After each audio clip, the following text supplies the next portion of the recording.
Hello and welcome to World Insight with me, Tian Wei, coming to you live from Beijing on CGTN. Coming up on today's program, Russia vows to retaliate in kind after the U.S., the EU, and other allied countries sent home dozens of Russian diplomats.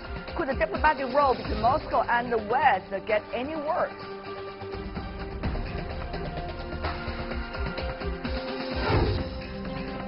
And I picked the brains of Columbia University Professor Joseph Stiglitz, a Nobel Prize laureate in economics, about a worrisome trade war between China and the U.S. He has also shared his insights on China's pursuit of reforms.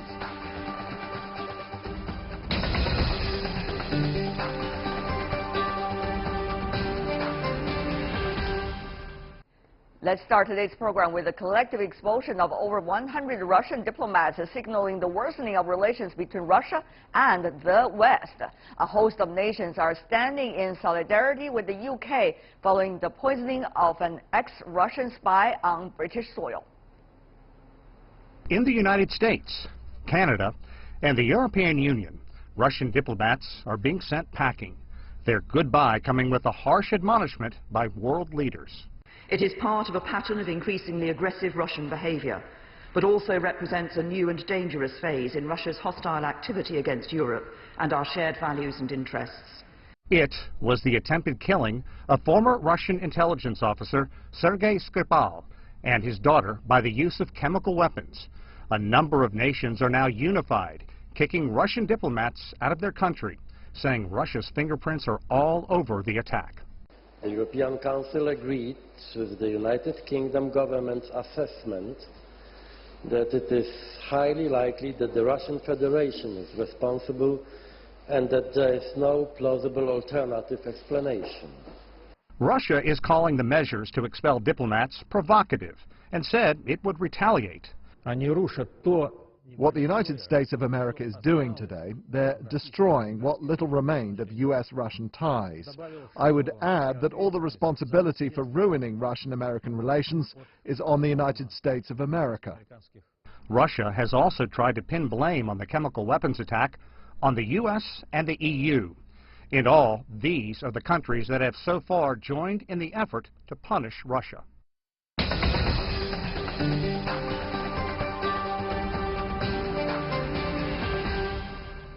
So was this collective diplomatic barb against Russia necessary? Let's turn to our panelists. Joining us from Arlington is William Courtney, an adjunct senior fellow at the RAND Cooperation and the former special assistant to the U.S. President for Russia, Ukraine, and Eurasia. In Moscow, we have Dmitry Barbich, a political analyst from Sputnik International Agency.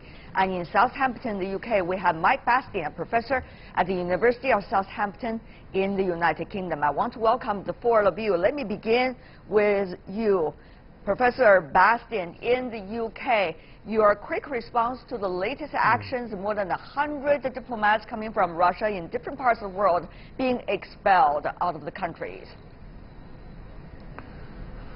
Well, I think that the message from the UK government is that it's welcome. Obviously, it's a very sombre time, but the extent of this coordinated and concerted set of expulsions, it really is unprecedented. The Foreign Secretary, Boris Johnson, has publicly registered the fact that this is a first and that Russia really is increasingly isolated. So I think the UK government certainly sees this as a step forward. Mr. Barbich, very briefly, I know you tend to go in depth, but let's answer the question briefly from you, sir, first. Do you think Russia has been, in a way, isolated by the West as a result of the expulsion more than 100 diplomats? No, because we knew that the European Union was basically very anti-Russian. Unfortunately, a lot of people in Russia and in the elite had the illusion that the European Union was somehow different from the United States. Some experts said that the EU countries are forced by the United States to act against Russia. I never shared these illusions. I said that the EU was an anti-Russian organization. But the EU is not Europe, and the EU is not the world.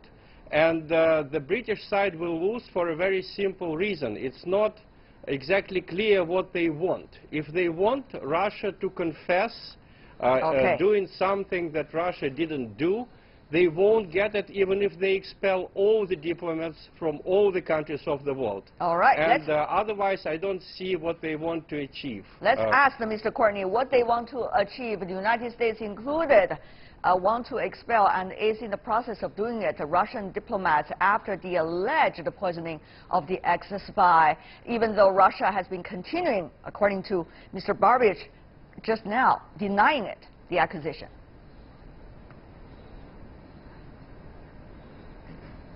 Well, this needs to be seen in a broader context. There have been several incidents in the last several years that have raised concerns in the West, from Olympic doping to Russia's invasion of Ukraine in 2014, to Russian political interference in the Brexit vote, the U.S. presidential election, and other elections in Europe, and now this.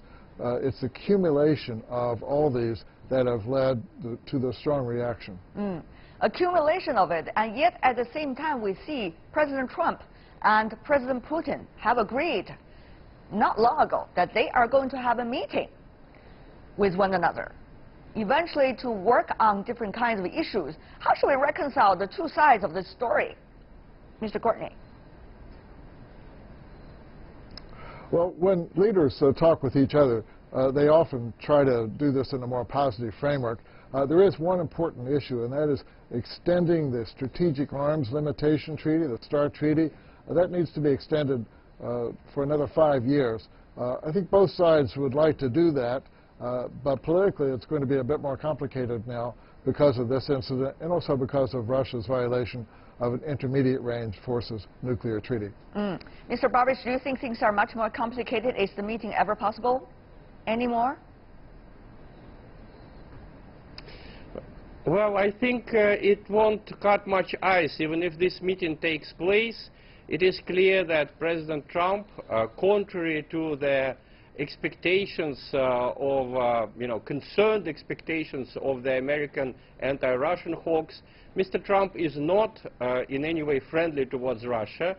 And in a curious way, Mr. Courtney just contradicted his own words right now. He said that Russia was somehow involved in the election of Mr. Trump and in the Brexit vote, but we know that it is Mr. Trump who is now expelling the Russian diplomats.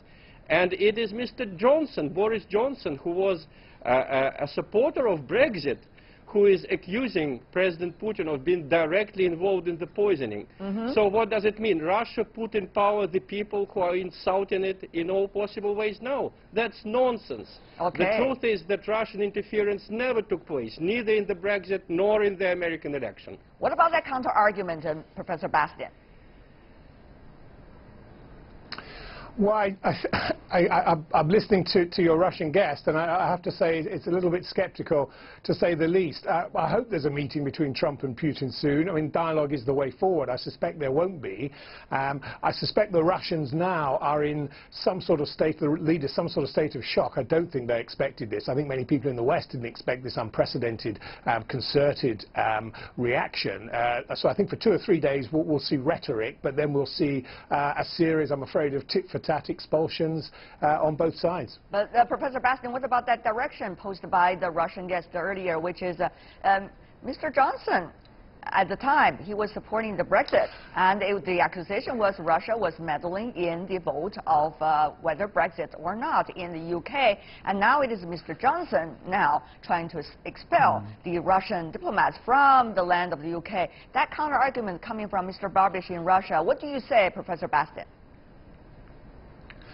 Well, I say, again, I don't really think there's logic there at all. I think that the issue is, what Boris Johnson says and what he does. I mean, he's not the most stable of foreign secretaries. So I think his views are limited. But there is increasing evidence of, as your American panelist said, a Russian involvement, very negative involvement in elections, democratically held elections and referendum, and cyber and social media interference going back many, many years, and indeed the assassination by Russian agents of former Russians in the UK. going back many, many years. There's a whole wealth of evidence out there now, which is very, very difficult for the Russians to argue against. And I'm afraid the word is isolated. They are more isolated than ever. We're going to have Mr. Barbish to counter-argue that, just to be fair. But before we could do that, let's go to Mr. Courtney in the U.S. What about that argument coming from Mr. Barbish in Russia about the United States, particularly Donald Trump? He was elected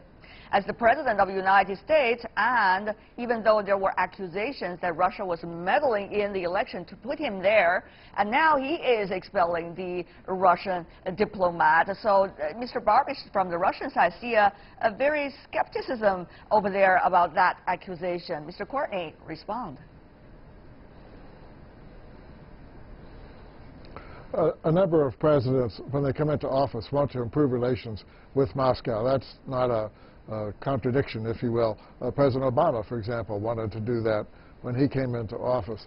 What is interesting now, though, is to remember that U.S. foreign policy is not just the result of the views of the president. It's also a reflection of the views of the U.S. Congress, and U.S. allies in Europe have an influence on U.S. foreign policy. So what we should consider when we look at these expulsions is that U.S. Congress, U.S. allies, and President Trump all together have influence that policy, and that policy enjoys bipartisan support in the United States. President Trump has been praised by both Republicans and Democrats for these expulsions. All right. Mr. Barbish, of course, your turn. Do you think both sides, both the UK and the United States, represented by the two gentlemen earlier talked, give enough evidence about Russia's involvement? Well, we haven't seen any evidence. I mean, there were no even pictures of Mr. Skripal in the hospital, in the press, published in the press. Let me remind you that the last time when we had this Russo-British scandal with Mr. Litvinenko, at least there were his pictures on his deathbed. Again, there was absolutely no evidence presented of the Russian involvement. I read the whole report compiled by someone named Lord Owen, and that report was ludicrous. It said that Putin killed Litvinenko because Litvinenko had pictures of young Putin having sex with underage boys when Putin was in the KGB school. That's baloney. All right. And as for the so-called division of powers in the United States is ruled by an ideology. An ultra-liberal ideology which unites both the mainstream press, the Congress, and unfortunately now it's subjugated also the President of the United States. They are all saying the same thing in the same words. Okay. And they are twisting the American values. Just look how the New York Times is making Stormy Daniels, that porn star who is now suing Mr. Trump, they're making her into a hero. Well, we wouldn't want saying to... that how she raised from an unassuming we wouldn't student want to to involve such that greatness. story, Mr. Barbish. That's not directly related. We don't want to go into the porn star. This is not the show that we are doing right now. What we are doing right now is about this specific issue between Russia, United States, and the West when it comes to the future relations. So let's focus on our topic, Mr. Courtney. Is it about ideology, that accusation coming from Mr. Barbish? It is not about ideology. In fact, after the Soviet Union collapsed, Russia worked very hard with the West to improve relations, and the West reciprocated. The West brought Russia into the International Monetary Fund, the World Bank, and eventually expanded the G8 to include Russia in the, expanded the G7 to include Russia in creating the G8. So there's no ideological predisposition in America against Russia. The issue is concrete actions: Olympic doping, invasion of Ukraine, interference in elections, and now this poisoning. All those together are specific issues that have influenced American attitudes. Okay, Mr. Barbish, the other side said it's not about ideology because the other side made efforts toward Russia on a quote-unquote friendly basis. It seems that's what Mr. Courtney earlier suggested. Mr. Barbish, is that the message that you got?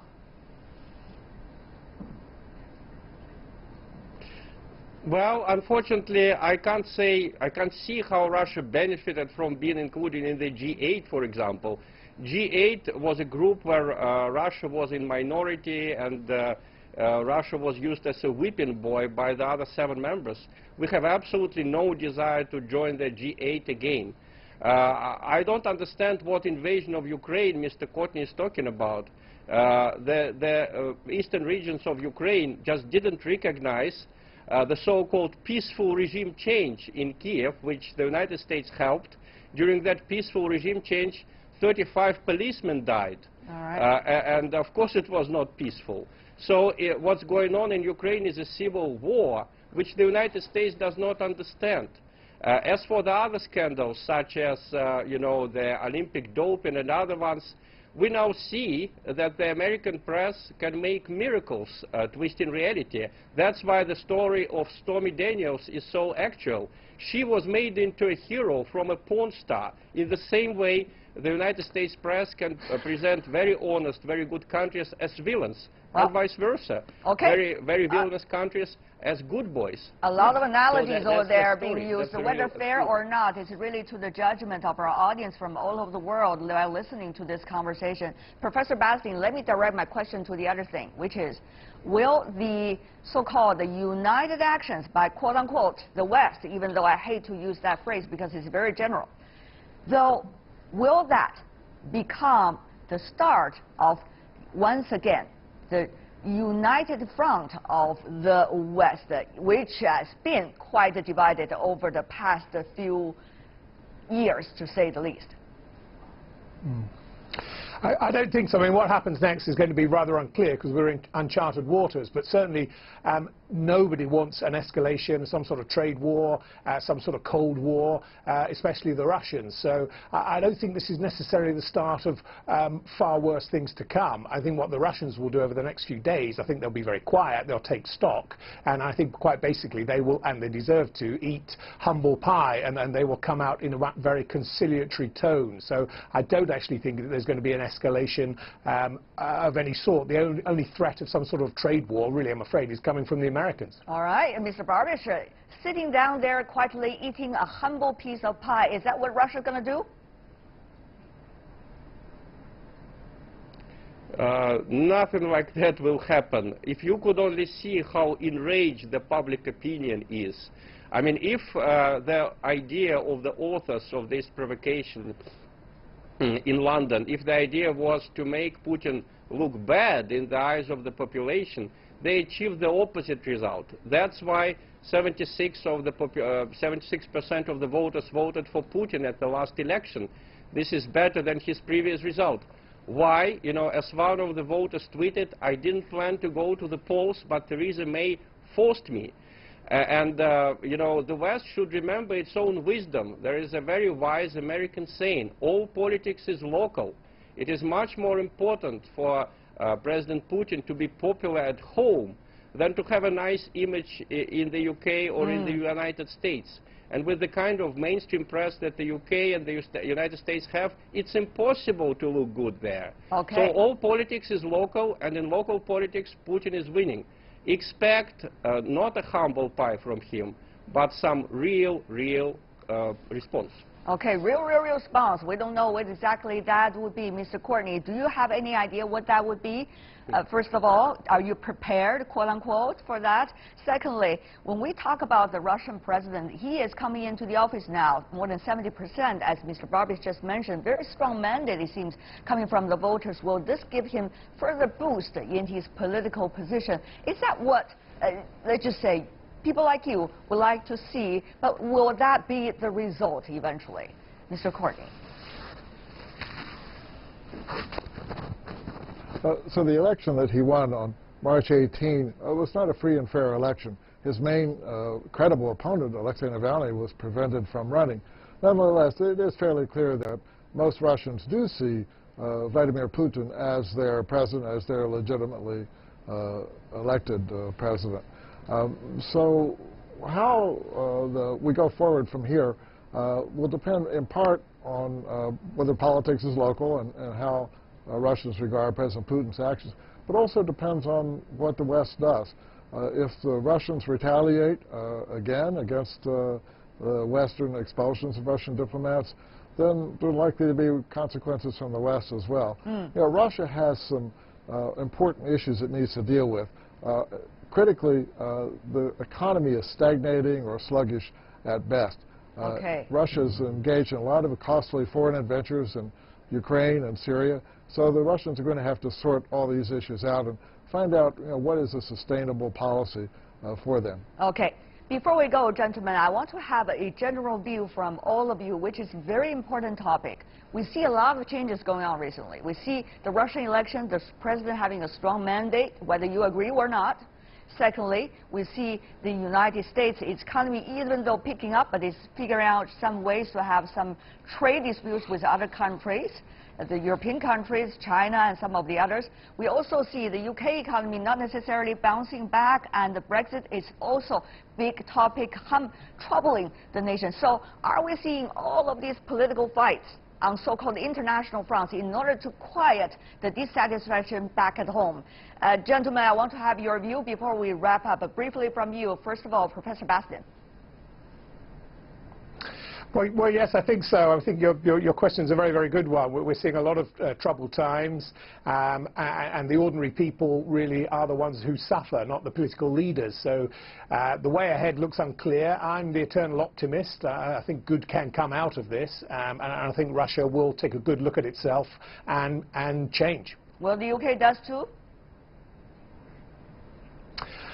I think so. I mean, everybody's around the table, and everybody needs to take into consideration others' views. So there needs to be compromise, most definitely, yes. All right, Professor, Mr. Barbish, very briefly.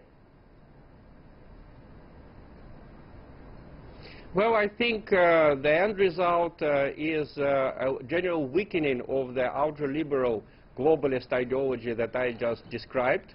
The world is seeing that the alternative models which China and Russia represent are actually quite capable to compete.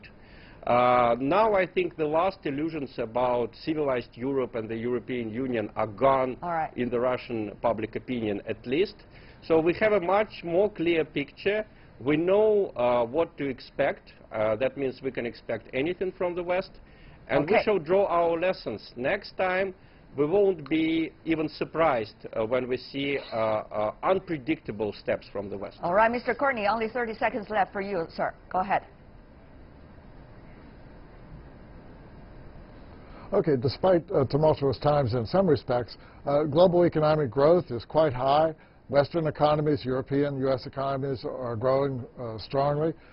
There's never been more Western unity in recent years, particularly after the Russian invasion of Ukraine in 2014. Europe and America have both supported sanctions, and now again we see Western unity on the Skripal poisoning.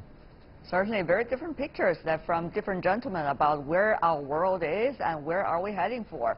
Well, we're just going to settle with that there are a lot of differences among the three of you gentlemen, but for now I want to express my appreciation for coming to our show and express your insights. William Courtney coming from the United States, Dmitry Barbish coming from Russia, and Mike Bastian from the UK. Thank you so much. Really appreciate it.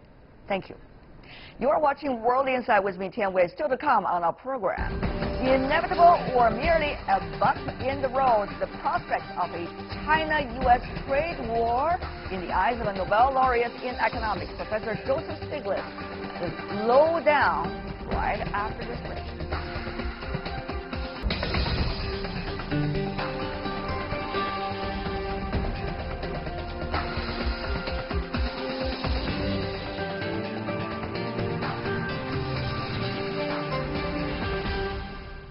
Welcome back. You're watching World Insight with me, Tian Wei. You're still watching our program coming to you Monday to Friday on CGTN. After the Trump administration signed a memorandum targeting imports from China, concerns has been rife about a potential trade war between the world's two largest economies. But China and the U.S. are now in talks to discuss the matter, even though things could become tense at any moment. To weigh in on long-term relations between China and the U.S. and China's own reforms, I recently caught up with Professor Joseph Stiglitz, a Columbia University professor who's a Nobel Laureate in economics. Before the interview, let's take a look at this. China and the US are in talks to avoid a possible trade war, with both sides expressing optimism that a deal can be reached. The big three US markets rebounded Monday. The Dow closed nearly 670 points higher. The S&P 500 and Nasdaq closed higher too. Optimistic messages from both Washington and Beijing apparently easing investor fears. China has always obeyed the rules of global trade, and we have always advocated equality and mutual benefit and settled the differences through dialogue. As a matter of fact, China and the United States have been negotiating. China is certain that it can safeguard its own interests. President Donald Trump plans to slap tariffs on around $50 to $60 billion worth of Chinese goods. The administration says the plan is to reduce the trade deficit by roughly a third, a decrease of $100 billion this year. Chinese Premier Li Keqiang repeated pledges to ease access for American businesses to Chinese markets, and he said, with regard to trade imbalances, China and the United States should adopt a pragmatic and rational attitude, promote balancing through expansion of trade, and stick to negotiations to resolve differences and friction. Li says China would not force foreign firms to transfer their proprietary technologies and would strengthen intellectual property rights, two issues at the heart of U.S. complaints against China. U.S. Treasury Secretary Steve Mnuchin is reportedly considering a visit to Beijing to advance the talks.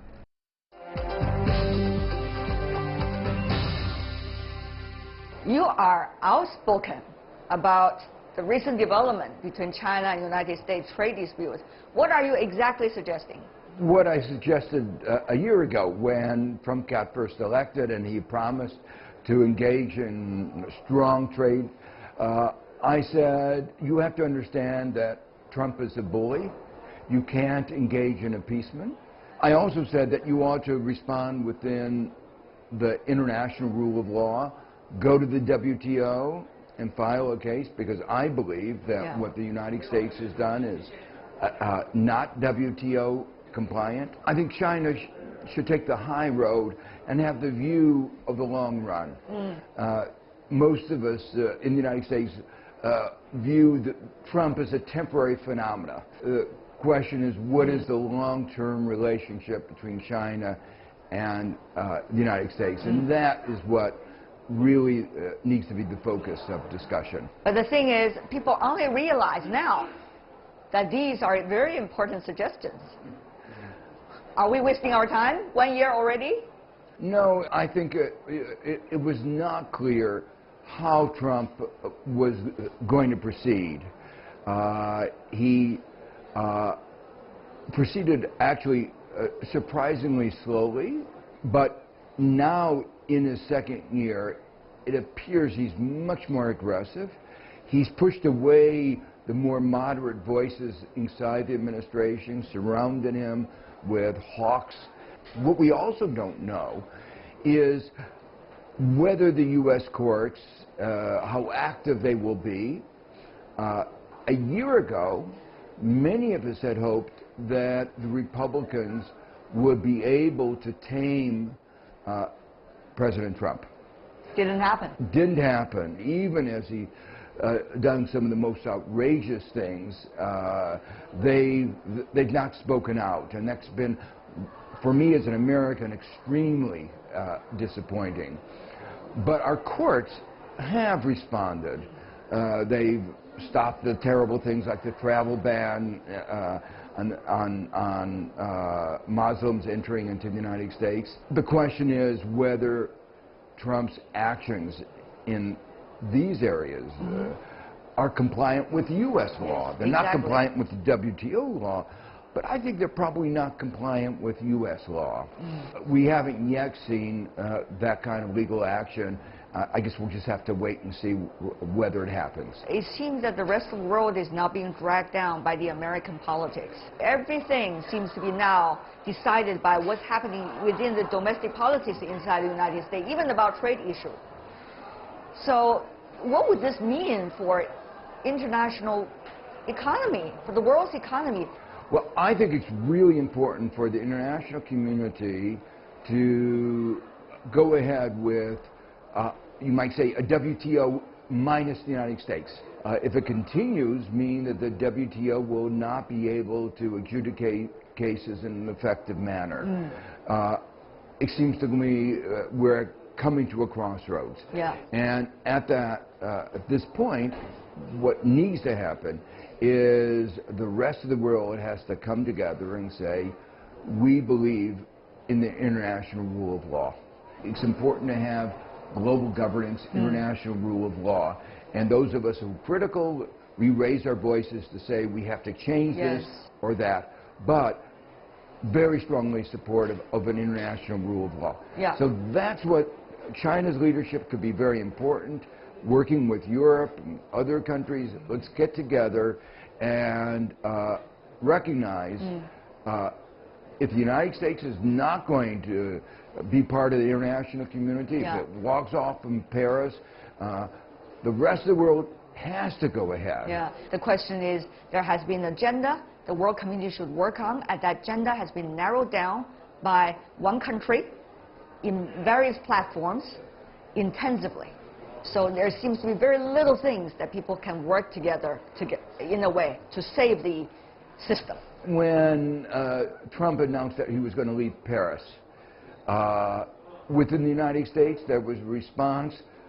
East Coast states, West Coast states said, Trump is not important. We're going to go ahead and more than meet the obligations of the United States. The rest of the world said, we're going to go ahead and meet the obligations because we know the survival of the planet is more important than Donald Trump. So that's an example where we did come together. I think the international community is going to have to decide, is the international rule of law in the area of trade important? And I think it is.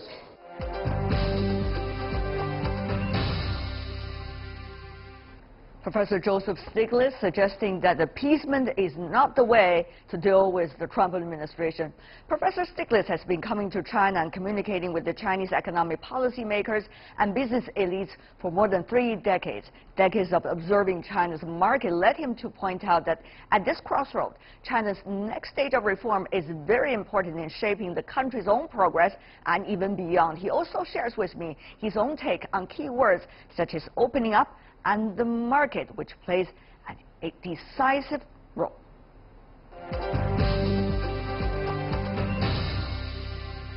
China also is committed to the reform and opening up agenda.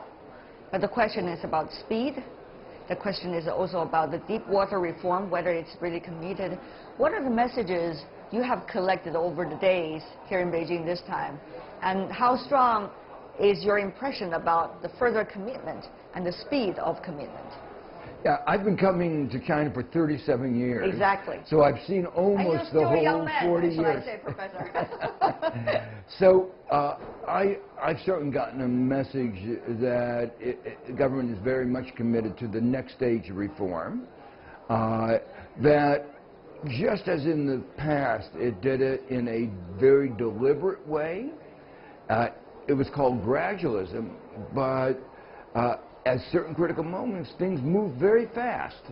And it's that combination of gradualism and speed. And I think we're again at a critical moment here. So there's a lot of commitment about opening, and I think that's good. But I think at the same time, that opening has to be done in the right way.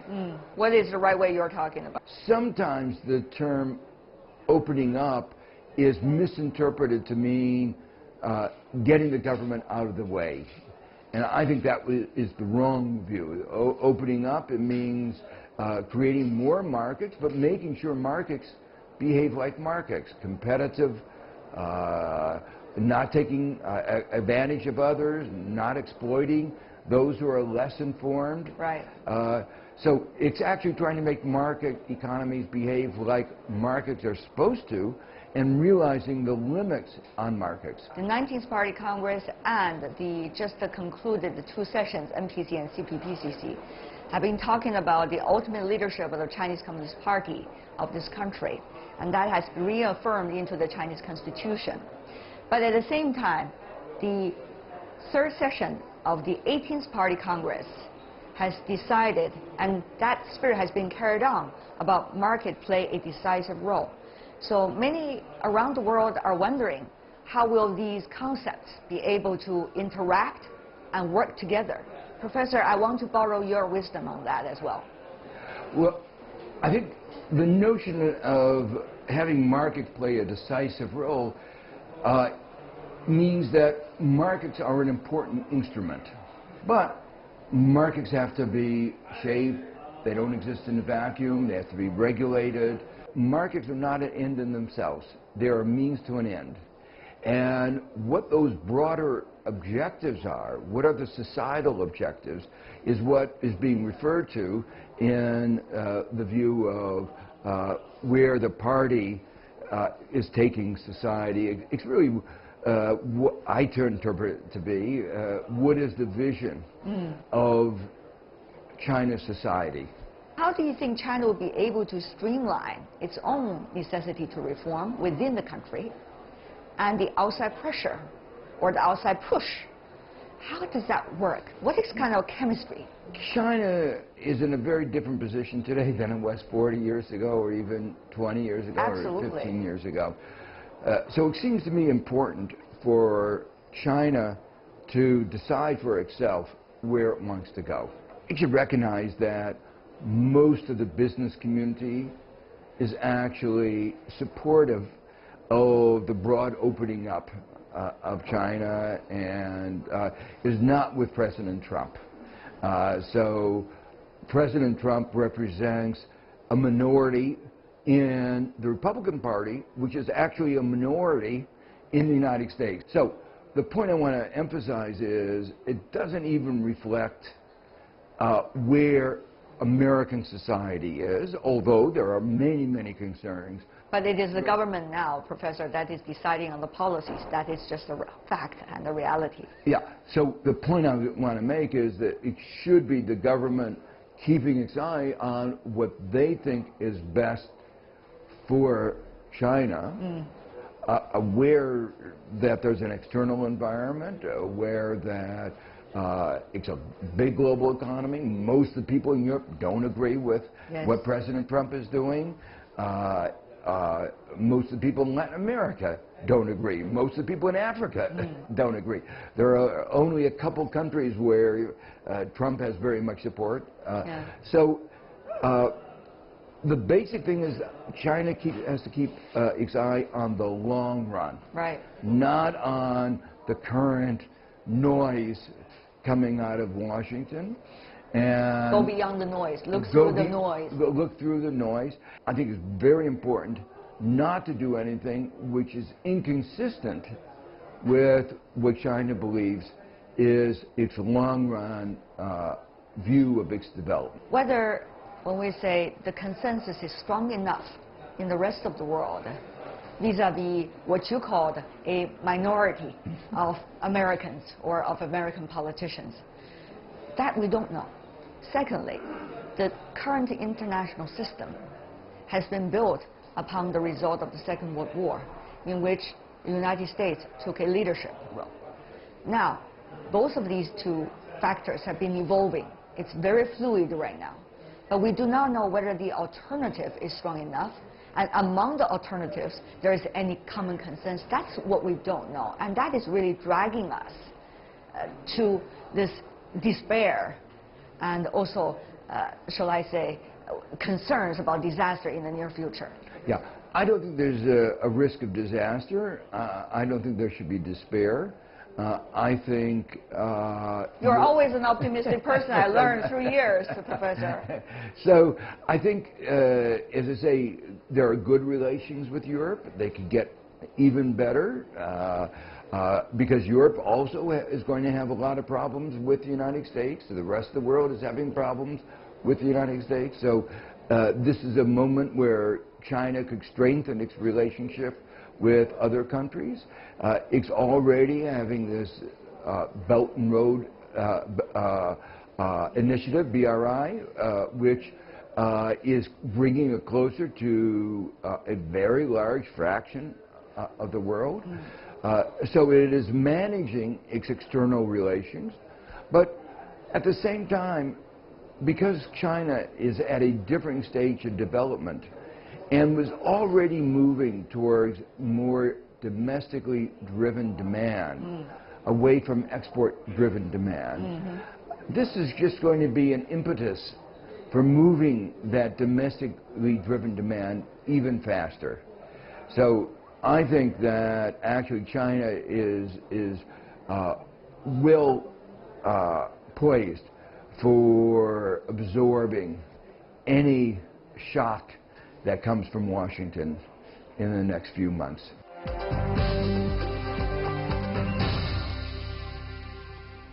China is well poised to endure any kind of shock coming from Washington. That is coming from Joseph Stiglitz, the Nobel Laureate for Economics. And that is all the time we have for today. If you'd like to see more, you can try to find us World Insight CGTN into your search engine. Check out our YouTube channel and also follow us on Twitter, Facebook, and Sina Weibo. From me, Tian Wei, and everyone on the World Insight team, thanks for watching. And tune in again next time for insights across China and around the world. Good night.